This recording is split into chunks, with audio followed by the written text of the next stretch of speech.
为什么你的内容字体选择总像电线杆的小广告？为什么别人的字体能让观众跪着看完？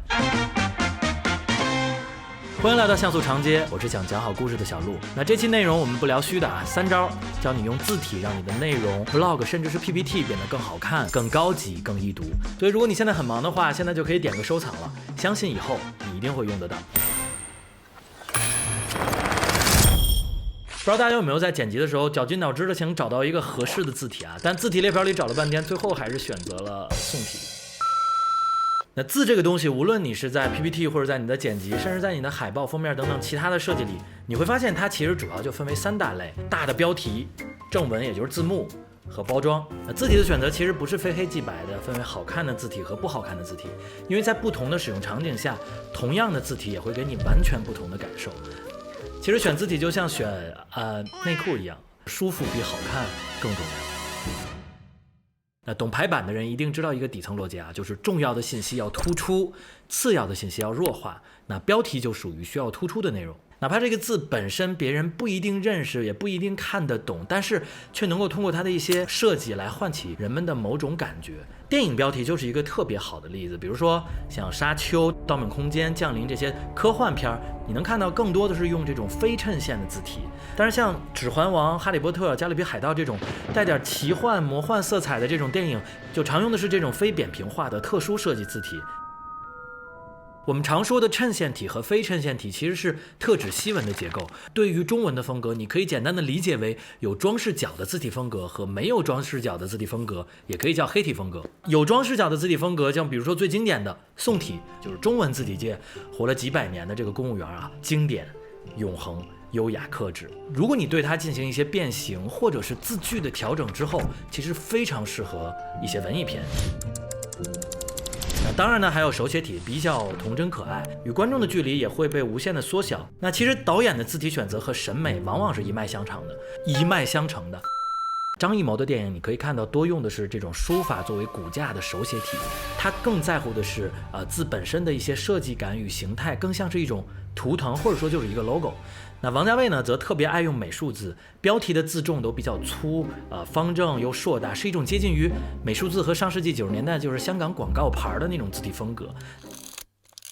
大家熟悉的痞子安野秀明钦点的这个 Matisse EB 的字体，其实就成为了 EVA 的一种视觉元素之一，甚至日本动漫界将这种直接称为 EVA 明朝体。字体其实是一种视觉语气，那标题某种程度上也是你影片的定调和预告。所以对于标题来讲啊，我能不能一眼被人记住，能不能够传递影片所要传递的情绪，才是我们首要考虑的因素。在选择标题字体的时候，也会有几个小 tips 大家可以参考。通常我们可以选择一些跟当期主题、目的地契合的字体，比如说西藏的这一期，我们就手写了一个有一点藏文特色的汉字字体，再用汉文的小字在中间搭配，看大的东西足够大，小的东西足够小。那新西兰呢，我们是手写了一个更易读的类似于 logo 的中文字体的同时，那因为很多人会用塞尔达世界去形容新西兰，所以我们在英文的选择上大量的使用了类似于像塞尔达这种英文字体。那意大利的旅拍开场，我们则用了在意大利拍摄的剧雷普利海报中的这个字体，配合上画面和合适的音乐，就这样轻易的把整个片子的调子定了下来。好，第2个小 tips 标题出现的位置和搭配的画面非常的重要。那通常我们会选择一些干净的画面作为背景。那如果说背景中有主体出现，我们则可以把字放到两边。前期拍摄的时候，我也会专门为一些标题的展示单独拍一些很干净的纯色背景，比如说就是湖面山的沟壑，那这样子字体出现的就会很显眼。好，第3个 tips 就是找不到合适的标题字体，或者喜欢的字体就是有版权的问题怎么办？其实可以试一试手写一个类似的。常看卢米仓的朋友就知道我们很多标题包括花字都是手写的，手写体可以让你更好的控制画面的排版。我们一般是先导一帧画面到这个 Procreate， 然后根据画面的位置设计想要的字体。那写的时候其实每个字建议你们都分图层，如果这个时候你觉得你的标题太板正，可以有一些小小的改变，包括改变你的字距，单独调整每个字的大小，包括它的上下的位置。很多时候它比进 PS 鼓弄半天其实要快得多。那最后一点啊，如果可能的话，如果你的栏目有系列，不如给它设计一个固定的 logo 作为标题。那比如我们的麋鹿假期、清单人生、像素长街、缩影等 logo， 其实就像可口可乐一样，让字成为你独一无二的商标。还有影像理解。周洋的稿子改完没有？撒尿撒尿不要吹。标题讲完了，我们现在来讲字幕。那对于一个视频而言，字幕作为让大家理解你在说什么的工具，它的实用性和易读性一定要强。有时候我觉得字幕就像空气一样，它们必须得有，无处不在，但我们希望它很难被感知到。其实卢米仓频道啊，早期的字幕用的都是宋体，但你知道这个画面从这么大的屏幕变成这么大点的手机的时候，即便加了黑边加了阴影，宋体的易读性也会大大的降低。那于是从22年开始啊，我们就把频道的字体从宋体换成了黑体，这些字幕即使在小屏幕上也可以轻松的阅读，大家的观看体验也有了很大的提升。那后来我自己在家玩这个 PS5 的时候啊，大部分的游戏会给你一个选项，就是你的这个字幕要不要带一个底色。那我们都知道带底色的东西其实是反沉浸感的，但我在真正玩游戏的时候还是会毫不犹豫的，因为当听这件事儿如果需要消耗我大量的精力的时候，沉浸感已经不是我首先需要考虑的事情了。我打游戏是为了放松的，对吧？又不是过来练听力的。这件事儿给了我一些启发，就是在我们频道后来的节目中，我们也会为了字幕去专门配一个黑顶，这样我们其实就不太需要考虑当前的画面是否太白了、太亮了或者太乱了，导致你的字幕看不清，大家就会有更多的精力轻松的看我们的节目。那同样的，为了更易读，让字幕尽可能的帮助你讲故事，我也有一些制作字幕的小 tips 可以分享给大家。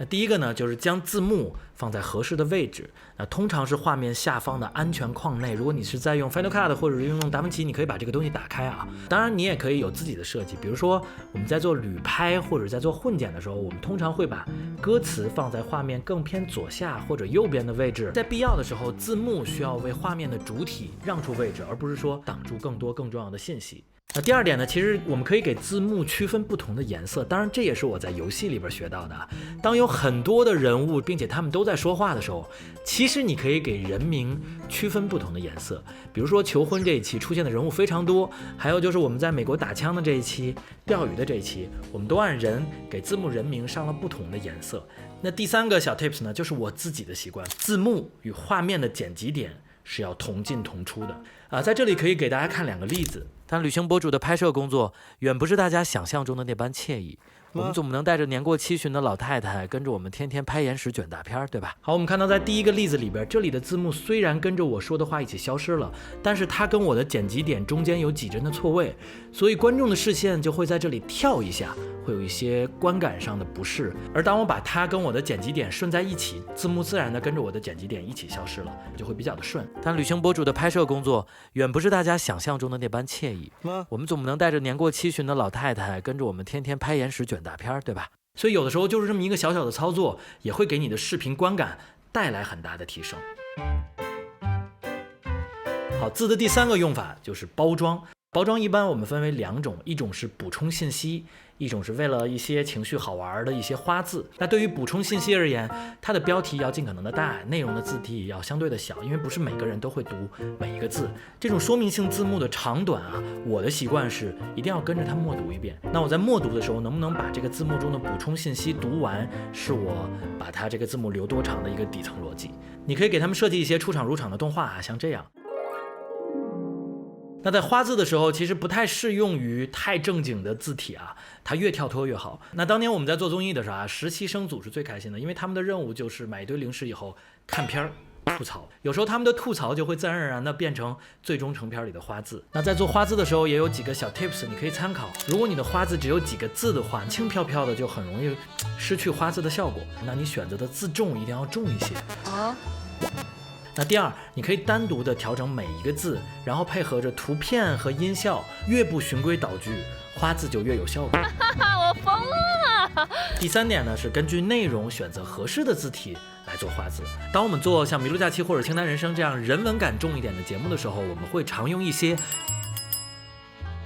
而当我们做数码评测类节目的时候，我们会优先的选择一些黑体风格的字体。那如果我们是与一些非常大的品牌，特别是这个品牌在大家心里边已经有一些这种文化成规的时候，其实可以选择他们自己用的字体。所以你可以看到我们在做苹果的内容的时候，我们尽可能用苹果官方使用的字体。那我们在做哈苏的时候，就可能会用到哈苏官方网站上使用的字体。最后呢，就是像我讲音乐的那期一样啊，留白。那有的时候没有字幕也是一种选择。那比如说我们在做毛不易想起他们的这个视频的包装的时候啊，那为了不抢夺歌词的重要性，我们选择了去掉所有管乐小婉同期声的这个对白的字幕。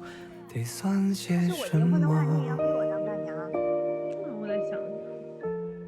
你想想，你还你不是谁是？效果其实并没有受什么影响。那通过镜头语言，大家其实都能看懂、听懂他们两个在传达什么。